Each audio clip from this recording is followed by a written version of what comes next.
ਵਾਹਿਗੁਰੂ ਜੀ ਕਾ ਖਾਲਸਾ ਵਾਹਿਗੁਰੂ ਜੀ ਕੀ ਫਤਿਹ। ਗੁਰੂ ਪਿਆਰੀ ਗੁਰੂ ਸਵਾਰੀ ਪਰਮ ਸਤਿਕਾਰਯੋਗ ਸਾਧ ਸੰਗਤ ਜੀਓ, ਇਸ ਸੰਸਾਰ ਦੇ ਅੰਦਰ ਅਧਿਆਤਮਕ ਵਰਗ ਦੇ ਜੋ ਸਿੱਧ ਪੁਰਸ਼ ਹੁੰਦੇ ਆ, ਉਹਨਾਂ ਦੇ ਅੰਦਰ ਮੰਤਰ ਸ਼ਕਤੀ ਦਾ ਜੋ ਸੰਕਲਪ ਹੈ, ਉਸ ਦੀ ਤਾਕਤ ਸਭ ਤੋਂ ਜ਼ਿਆਦਾ ਮੰਨੀ ਜਾਂਦੀ ਆ। ਕਿਉਂ? ਮੰਤਰ ਸ਼ਕਤੀ ਸੰਕਲਪ ਦੇ ਨਾਲ ਸਿੱਧ ਪੁਰਸ਼ ਜੋਗੀ ਕਿਸੇ ਵੀ ਅਸੰਭਵ ਚੀਜ਼ ਨੂੰ ਸੰਭਵਤਾ ਦੇ ਵਿੱਚ ਤਬਦੀਲ ਕਰ ਸਕਦੇ ਆ। ਐਸੀ ਸ਼ਕਤੀ ਆ। ਅੱਜ ਦੇਖੋ, ਚਾਹੇ ਸੰਸਾਰ ਦੇ ਅੰਦਰ ਸਾਇੰਸ ਬਹੁਤ ਤਰੱਕੀ ਕਰ ਗਈ ਆ, ਕਿਉਂਕਿ ਸਾਇੰਸ ਜੋ ਹੈ ਇਹ ਬਾਹਰੀ ਚੀਜ਼ ਨੂੰ ਪਕੜ ਦੇ ਵਿੱਚ ਲਿਆ ਕੇ ਉਸ ਦਾ ਇਲਾਜ ਕਰਦੀ ਆ। ਪਰ ਅਧਿਆਤਮਕ ਮਾਰਗ ਦੇ ਅੰਦਰ ਜੋ ਵੀ ਵਸਤੂ ਹੈ, ਉਸ ਦਾ ਜੋ ਸਹੀ ਰੂਪ ਹੈ, ਉਹ ਮੰਤਰ ਸ਼ਕਤੀ ਸੰਕਲਪ ਦੇ ਨਾਲ ਅੱਖਾਂ ਦੇ ਸਾਹਮਣੇ ਆ ਜਾਂਦਾ ਹੈ। ਤੇ ਫਿਰ ਜਿਹੜੇ ਸਿੱਧ ਪੁਰਸ਼ ਜੋਗੀ ਆ, ਉਸ ਦਾ ਇਲਾਜ ਆਪਣੇ ਮੰਤਰ ਸ਼ਕਤੀਆਂ ਦੇ ਦੁਆਰਾ ਸਹਿਜ ਦੇ ਵਿੱਚ ਕਰ ਦਿੰਦੇ ਆ। ਆਮ ਤੌਰ 'ਤੇ ਅਸੀਂ ਸੰਸਾਰ 'ਚ ਦੇਖਦੇ ਹਾਂ ਕਿ ਕਈ ਐਸੇ ਪੁਰਸ਼ ਹੋਏ ਆ ਜਿਨ੍ਹਾਂ ਨੂੰ ਜ਼ਹਿਰੀਲੇ ਜਾਨਵਰਾਂ ਨੇ ਕੱਟਿਆ, ਜਿਵੇਂ ਕਿਸੇ ਨੂੰ ਸੱਪ ਨੇ ਕੱਟਿਆ ਜਾਂ ਬਿੱਛੂ ਡੰਗ ਮਾਰ ਗਏ। ਫਿਰ ਜਦੋਂ ਉਹ ਬਿੱਛੂ ਤੇ ਸੱਪ ਦੇ ਜ਼ਹਿਰ ਦੇ ਨਾਲ ਇਹ ਆਦਮੀ ਮਰਿਆ, ਸੰਸਾਰਿਕ ਡਾਕਟਰੀ ਨੇ ਉਹਨਾਂ ਨੂੰ ਫਿਰ ਮ੍ਰਿਤਕ ਘੋਸ਼ਿਤ ਕਰਾਰ ਦੇ ਦਿੱਤਾ ਸੀ। ਪਰ ਐਸੀਆਂ ਬਹੁਤ ਸਾਰੀਆਂ ਸਾਨੂੰ ਉਦਾਹਰਨਾਂ ਸੰਸਾਰ ਦੇ ਵਿੱਚ ਮਿਲ ਜਾਂਦੀਆਂ ਕਿ ਕਿਵੇਂ ਮਰੇ ਹੋਏ ਪ੍ਰਾਣੀ ਇਹਨਾਂ ਸਿੱਧ ਸੰਕਲਪ ਮੰਤਰਾਂ ਦੀ ਸ਼ਕਤੀ ਦੇ ਨਾਲ ਦੁਬਾਰਾ ਵੀ ਜਿੰਦਾ ਹੋ ਉੱਠਿਆ। ਲੇਕਿਨ ਇਹ ਚੀਜ਼ ਇਸ ਸਾਇੰਸ ਦੀ ਪਕੜ ਦੇ ਵਿੱਚ ਨਹੀਂ ਆਉਂਦੀ। ਸੋ ਕਹਿਣ ਤੋਂ ਭਾਵ ਇਹ ਆ ਕਿ ਅਜੇ ਬਹੁਤ ਜ਼ਿਆਦਾ ਡੂੰਘੀ ਖੋਜ ਦੀ ਲੋੜ ਆ, ਕਿਉਂਕਿ ਸਾਇੰਸ ਜਿਹੜੀ ਉਹ ਕੇਵਲ ਤੇ ਕੇਵਲ ਪਦਾਰਥਾਂ ਨੂੰ ਉਸ ਨੂੰ ਦੇਖਦੀ ਆ, ਬਾਹਰਮੁਖੀ ਚੀਜ਼ ਦੀ ਬਣਤਰ ਨੂੰ ਦੇਖਦੀ ਆ। ਸੋ ਜੋ ਅਧਿਆਤਮਕ ਮਾਰਗ ਦੇ ਸਿੱਧ ਪੁਰਸ਼ ਹੈਗੇ ਆ, ਉਹ ਉਸ ਚੀਜ਼ ਦੀ ਬਣਾਵਟ ਨੂੰ ਅੰਤਰਮੁਖੀ ਹੋ ਕੇ ਉਹਦੇ ਅਸਲੀਅਤ ਨੂੰ ਪਛਾਣਦੇ ਆ। ਉਹਨਾਂ ਨੂੰ ਪਤਾ ਹੈ ਕਿ ਬਾਹਰ ਜੋ ਵੀ ਕੁਛ ਹੋਇਆ ਇਸ ਚੀਜ਼ ਦਾ ਪਰਛਾਵਾਂ ਹੈ, ਲੇਕਿਨ ਅਸਲ ਚੀਜ਼ ਜੋ ਹੈ ਉਹਦਾ ਸਰੂਪ ਇੱਕ ਅਲੱਗ ਹੀ ਆ। ਦੇਖੋ, ਉਸ ਨਿਰੰਕਾਰ ਦੀ ਐਸੀ ਅਗੰਮੀ ਖੇਡ ਆ ਕਿ ਪਰਮੇਸ਼ਰ ਨੇ ਇਸ ਸੰਸਾਰ ਦੇ ਵਿੱਚ ਜੋ ਵੀ ਕੁਛ ਉਪਾਇਆ ਹੈ, ਚਾਹੇ ਉਹ ਦ੍ਰਿਸ਼ ਰੂਪ ਦੇ ਵਿੱਚ ਹੋਵੇ ਚਾਹੇ ਅਦ੍ਰਿਸ਼ ਰੂਪ ਦੇ ਵਿੱਚ ਹੋਵੇ, ਉਸ ਦਾ ਕੋਈ ਨਾ ਕੋਈ ਰੂਪ ਰੰਗ ਰੇਖ ਜ਼ਰੂਰ ਹੈ। ਇਹ ਸਿੱਧ ਪੁਰਸ਼ ਯੋਗੀਆਂ ਨੂੰ ਇਹਦੇ ਬਾਰੇ ਇਸ ਦਾ ਭੇਦ ਪੂਰੀ ਤਰ੍ਹਾਂ ਪਤਾ ਹੁੰਦਾ ਹੈ। ਪਰ ਸੰਸਾਰ ਦੇ ਲੋਕੀ ਇਹਨਾਂ ਚੀਜ਼ਾਂ ਨੂੰ ਨਹੀਂ ਜਾਣਦੇ, ਕਿਉਂਕਿ ਹਜੇ ਜਿਹੜੀ ਸਾਇੰਸ ਹੈਗੀ ਆ ਨਾ, ਇਹ ਤਾਂ ਹਜੇ ਕੋਹਾਂ ਪਿੱਛੇ ਹੈ, ਕਈ ਹਜ਼ਾਰ ਅਨੰਤ ਕੋਹਾਂ ਪਿੱਛੇ ਹੈ ਇਹਨਾਂ ਸਿੱਧ ਪੁਰਸ਼ ਯੋਗੀਆਂ ਦੇ ਮੰਤਰ ਸਿੱਧ ਸੰਕਲਪਾਂ ਦੀ ਤਾਕਤ ਤੋਂ। ਸੋ ਕਹਿਣ ਤੋਂ ਭਾਵ ਇਹ ਆ ਕਿ ਇੱਕ ਕੇਵਲ ਤੇ ਕੇਵਲ ਪਰਮਾਤਮਾ ਹੀ ਹੈ ਜਿਹਦਾ ਰੂਪ ਰੰਗ ਰੇਖ ਨਹੀਂ ਹੈ, ਬਾਕੀ ਹਰੇਕ ਚੀਜ਼ ਦਾ ਰੂਪ ਰੰਗ ਰੇਖ ਹੈ। ਸੋ ਜਿਵੇਂ ਸਿੱਖ ਜੱਗ ਦੇ ਅੰਦਰ ਧੰਨ ਗੁਰੂ ਅਮਰਦਾਸ ਮਹਾਰਾਜ ਨੇ ਇੱਕ ਮਾਈ ਜਿਸ ਦੇ ਲੜਕੇ ਨੂੰ ਤੇਈਆ ਤਾਪ ਚੜ੍ਹਦਾ ਸੀ ਉਹਨਾਂ ਦਿਨਾਂ ਦੇ ਵਿੱਚ, ਅਤੇ ਉਸ ਮਾਈ ਦੀ ਮੌਤ ਹੋ ਗਈ ਸੀ। ਸੋ ਉਸ ਟਾਈਮ ਧੰਨ ਗੁਰੂ ਅਮਰਦਾਸ ਮਹਾਰਾਜ ਨੇ ਉਸ ਤੇਈਏ ਤਾਪ ਨੂੰ ਇੱਕ ਬੱਚਾ ਬਣਾ ਕੇ ਪਿੰਜਰੇ ਦੇ ਵਿੱਚ ਕੈਦ ਕਰ ਦਿੱਤਾ ਸੀ, ਜਿਸ ਨੂੰ ਭਾਈ ਲਾਲੋ ਜੀ ਜਿਹੜੇ ਸੀ ਉਹ ਆਪਣੇ ਨਾਲ ਆਪਣੇ ਪਿੰਡ ਲੈ ਗਏ ਸੀਗੇ। ਇਹ ਸਾਰੀਆਂ ਸੰਗਤਾਂ ਤੇਈਏ ਤਾਪ ਦੀ ਸਾਖੀ ਤੋਂ ਪੂਰੀ ਤਰ੍ਹਾਂ ਜਾਣੂ ਆ, ਔਰ ਇਹ ਵੀ ਜਾਣਦੀਆਂ ਹੈਗਾ ਕਿ ਉਸ ਟਾਈਮ ਫਿਰ ਤੇਈਏ ਤਾਪ ਨੇ ਉਸ ਟਾਈਮ ਇਹ ਵਚਨ ਕੀਤਾ ਸੀਗਾ ਕਿ ਜਿਹੜਾ ਇਹ ਸਾਖੀ ਸੁਣਾਊਗਾ ਮੈਂ ਉਸ ਨੂੰ ਛੱਡ ਕੇ ਤੁਰੰਤ ਚਲਾ ਜਾਊਂਗਾ। ਸੋ ਇਹ ਤਾਂ ਹੈ ਗੁਰੂ ਘਰ ਦੇ ਅੰਦਰ ਇਤਿਹਾਸਕ ਜੋ ਮਹੱਤਤਾ ਹੈਗਾ, ਇੱਕ ਅਚਰਜ ਘਟਨਾ ਜੋ ਪੂਰੇ ਸੰਸਾਰ ਦੇ ਵਿੱਚ ਪੂਰੇ ਗੁਰਸਿੱਖਾਂ ਨੂੰ ਪਤਾ ਹੈ। ਪਰ ਇਹੋ ਜਿਹੀਆਂ ਗੱਲਾਂ ਉੱਤੇ ਵਿਸ਼ਵਾਸ ਜਿਹੜਾ ਹੈ ਨਾ, ਉਹੀ ਕਰ ਸਕਦਾ ਹੈਗਾ ਜਿਹੜਾ ਗੁਰੂ ਦੇ ਪੂਰਨੀਆਂ ਉੱਤੇ ਚੱਲੇ, ਜਿਹਨੇ ਆਪਣੇ ਆਪ ਨੂੰ ਗੁਰੂ ਦੇ ਚਰਨਾਂ ਦੇ ਵਿੱਚ ਸਮਰਪਣ ਕਰ ਦਿੱਤਾ ਹੋਵੇ। ਸੋ ਇਸ ਤਰ੍ਹਾਂ ਆਪਾਂ ਦੇਖਦੇ ਹਾਂ ਕਿ ਪੁਰਾਤਨ ਸਮੇਂ ਦੇ ਵਿੱਚ ਅਗਰ ਕਿਸੇ ਨੂੰ ਇਹ ਤੇਈਆ ਤਾਪ ਚੜ੍ਹਦਾ ਸੀਗਾ, ਉਸ ਟਾਈਮ ਆਮ ਤੌਰ 'ਤੇ ਜਿਹੜੇ ਸਿਆਣੇ ਪੁਰਖ ਹੁੰਦੇ ਸੀਗੇ ਉਹ ਇੱਕ ਮੰਤਰ ਪੜ੍ਹਦੇ ਸੀ। ਮੰਤਰ ਪੜ੍ਹ ਕੇ ਫਿਰ ਉਹ ਇੱਕ ਗੰਢਾ ਉਸ ਦੀ ਬਾਂਹ ਦੇ ਨਾਲ ਬੰਨ੍ਹ ਦਿੰਦੇ ਸੀ।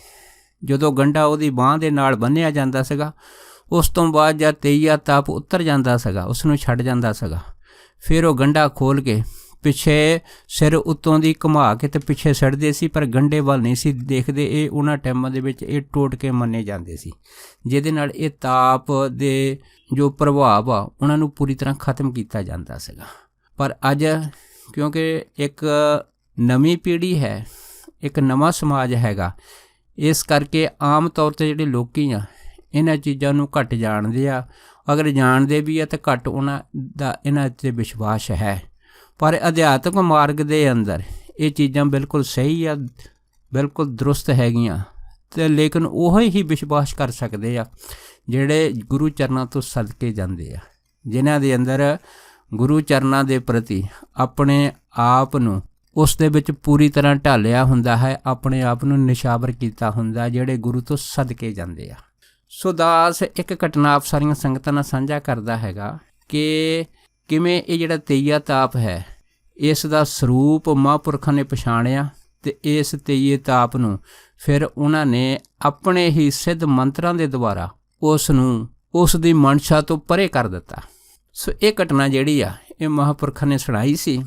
ਉਹਦੇ ਵਿੱਚ ਮਹਾਂਪੁਰਖ ਦੱਸਦੇ ਸੀਗੇ ਕਿ ਇੱਕ ਵਾਰ ਇੱਕ ਮਹਾਤਮਾ ਕਹਿੰਦੇ ਸੀ ਕਿ ਅਸੀਂ ਜਾ ਰਹੇ ਸੀਗੇ ਅਤੇ ਰਸਤੇ ਵਿੱਚ ਕਹਿੰਦੇ ਵੀ ਅਸੀਂ ਇੱਕ ਜਗ੍ਹਾ ਰੁਕ ਕੇ ਉੱਥੇ ਸਾਨੂੰ ਇੱਕ ਸੇਠ ਮਿਲਿਆ। ਉਹ ਜਿਹੜਾ ਸੇਠ ਸੀਗਾ ਉਸ ਇਲਾਕੇ ਦੇ ਵਿੱਚ ਲੰਬੜਦਾਰ ਸੀ ਅਤੇ ਉਹਨਾਂ ਟਾਈਮਾਂ ਦੇ ਵਿੱਚ ਗੋਰਿਆਂ ਦਾ ਰਾਜ ਸੀਗਾ ਅਤੇ ਉਹ ਸੇਠ ਦਾ ਇੱਕੋ ਇੱਕ ਲੜਕਾ ਸੀਗਾ ਅਤੇ ਉਹਦਾ ਇੱਕੋ ਇੱਕ ਲੜਕਾ ਉਹਦਾ ਉਹ ਤੇਈਏ ਤਾਪ ਦੀ ਲਪੇਟ ਦੇ ਵਿੱਚ ਆਇਆ ਸੀਗਾ। ਸੋ ਸੇਠ ਨੇ ਆ ਕੇ ਮਹਾਂਪੁਰਖਾਂ ਦੇ ਚਰਨਾਂ 'ਚ ਬੇਨਤੀ ਕੀਤੀ ਕਿ ਤੁਸੀਂ ਮੇਰੇ ਘਰ ਦੇ ਵਿੱਚ ਆਵੋ। ਮੇਰੇ ਘਰ ਦੇ ਵਿੱਚ ਮੇਰਾ ਇੱਕ ਬੇਟਾ ਲੜਕਾ ਹੈਗਾ ਜਿਹੜਾ ਤੇਈਏ ਤਾਪ ਦੇ ਸੰਤਾਪ ਦੇ ਨਾਲ ਬੁਰੀ ਤਰ੍ਹਾਂ ਆਪਣੀ ਜ਼ਿੰਦਗੀ ਅਤੇ ਮੌਤ ਦੀ ਲੜਾਈ ਲੜ ਰਿਹਾ ਹੈਗਾ। ਤੁਸੀਂ ਇੱਕ ਵਾਰ ਆ ਕੇ ਮੇਰੇ ਬੱਚੇ ਨੂੰ ਜ਼ਰੂਰ ਦੇਖੋ, ਜੇ ਹੋ ਸਕਿਆ ਤਾਂ ਤੁਸੀਂ ਮੇਰੀ ਇਹਦੇ ਵਿੱਚ ਸਹਾਇਤਾ ਕਰੋ, ਕਿਉਂਕਿ ਮੇਰਾ ਇੱਕੋ ਇੱਕ ਲੜਕਾ ਹੈਗਾ ਅਤੇ ਮੇਰੇ ਪਾਸ ਇੰਨਾ ਧਨ ਦੌਲਤ ਹੈਗਾ ਕਿ ਅਗਰ ਮੇਰਾ ਲੜਕਾ ਠੀਕ ਨਹੀਂ ਹੋਇਆ ਅਤੇ ਫਿਰ ਜਿਹੜਾ ਮੇਰਾ ਧਨ ਦੌਲਤ ਮੇਰਾ ਜਿਹੜਾ ਸਰਮਾਇਆ ਹੈ ਕਿਸੇ ਅਰਥ ਨਹੀਂ ਆਏਗਾ। ਜਦ ਉਹ ਸੇਠ ਨੇ, ਉਸ ਲੰਬੜਦਾਰ ਨੇ, ਉਸ ਚੌਧਰੀ ਨੇ ਮਹਾਂਪੁਰਖਾਂ ਦੇ ਬਹੁਤ ਤਰਲੇ ਕੀਤੇ ਅਤੇ ਮਹਾਂਪੁਰਖ ਦੱਸਦੇ ਸੀ, ਕਹਿੰਦੇ ਵੀ ਸਾਨੂੰ ਉਸ ਸੇਠ 'ਤੇ ਤਰਸ ਆ ਗਿਆ ਸੀ। ਜਦ ਤਰਸ ਆਇਆ ਅਸੀਂ ਉਹਦੇ ਘਰ ਚਲੇ ਗਏ।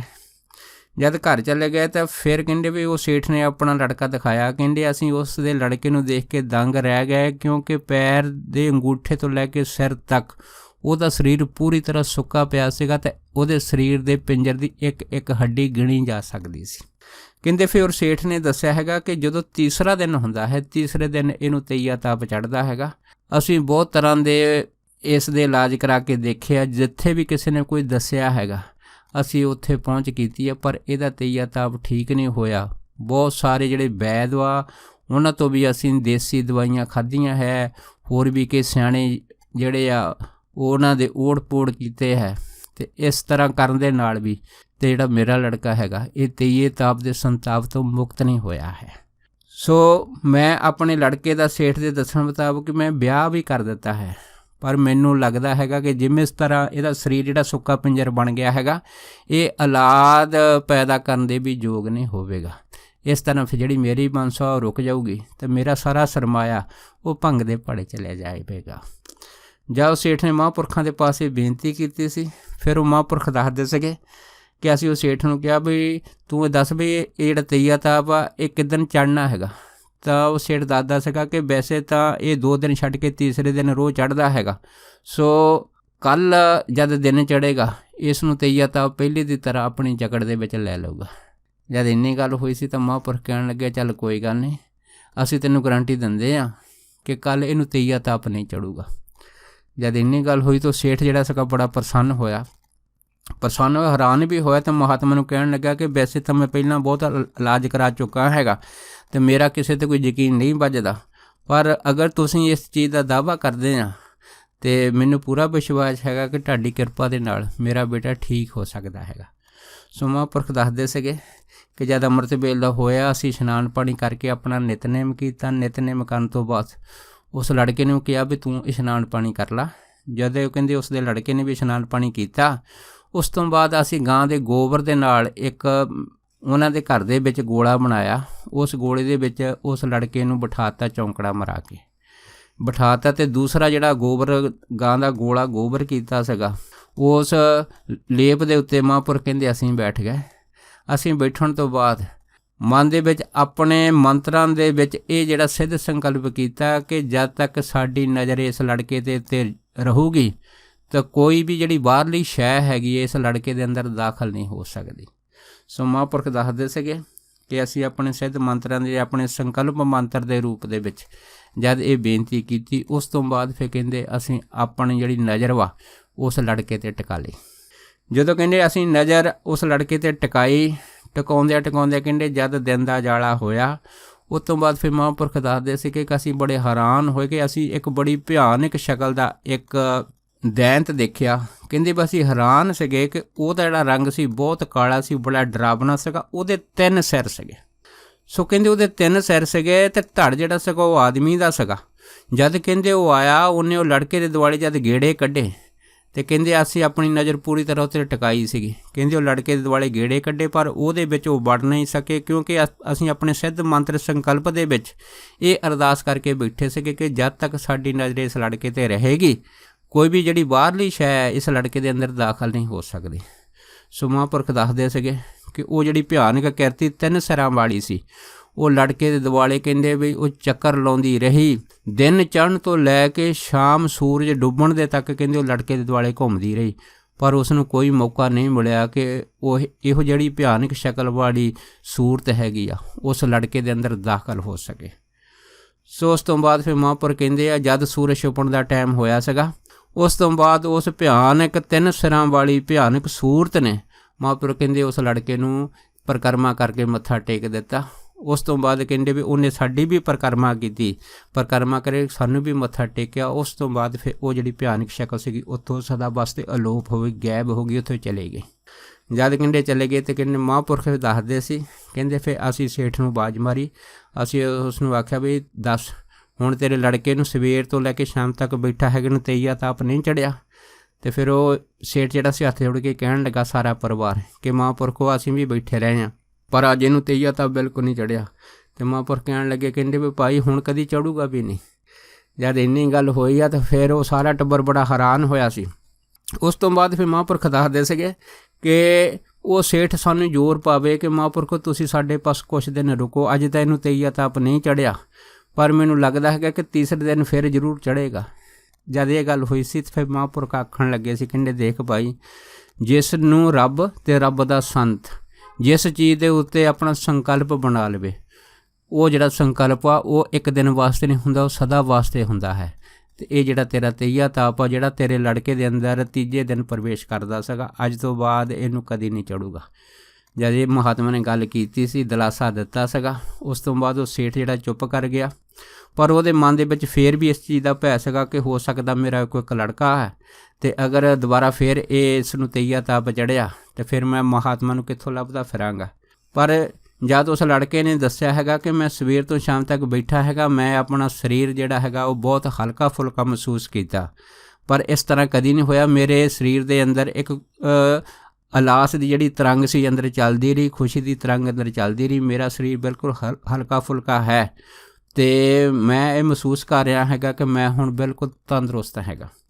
ਜਦ ਉਸ ਲੜਕੇ ਨੂੰ ਵੀ ਆਪਣੀ ਜਿਹੜੀ ਸਫਾਈ ਸੀ ਆਪਣੇ ਪਰਿਵਾਰ ਨੂੰ ਦਿੱਤੀ ਸੀ, ਫਿਰ ਉਹ ਸੇਠ ਮਹਾਤਮਾ ਨੂੰ ਕਹਿਣ ਲੱਗਾ ਵੀ ਫਿਰ ਵੀ ਤੁਸੀਂ 2 ਦਿਨ ਰੁਕੋ ਅਤੇ ਰੁਕ ਕੇ ਤੁਸੀਂ ਇੱਕ ਵਾਰ ਇਸ ਲੜਕੇ ਨੂੰ ਜ਼ਰੂਰ ਦੇਖੋ। ਜਦ ਇੰਨੀ ਗੱਲ ਹੋਈ ਅਤੇ ਫਿਰ ਮਹਾਤਮਾ ਕਹਿਣ ਲੱਗੇ ਸੀ ਕਿ ਮੈਂ ਸੇਠ ਨੂੰ ਇਹ ਗੱਲ ਆਖ ਦਿੱਤੀ ਸੀ ਕਿ ਭਾਈ ਤੂੰ ਹੁਣ ਚਿੰਤਾ ਨਾ ਕਰ, ਕਿਉਂਕਿ ਇਸ ਨੂੰ ਹੁਣ ਤੇਈਆ ਤਾਪ ਕਦੀ ਪਕੜੇਗਾ ਨਹੀਂ ਹੈ। ਉਸ ਤੋਂ ਬਾਅਦ ਫਿਰ ਦੇਖੋ ਉਹ ਜਿਹੜੇ ਮਹਾਤਮਾ ਸੀਗੇ ਉਹ ਸੇਠ ਦੇ ਕਹਿਣ ਦੇ ਬਾਵਜੂਦ ਵੀ ਰਾਤ ਨੂੰ ਉੱਥੇ ਛੁਪ ਲਏ, ਉਹਨਾਂ ਦਾ ਪਰਿਵਾਰ ਨੂੰ ਛੱਡ ਕੇ ਚਲੇ ਗਏ ਸੀ।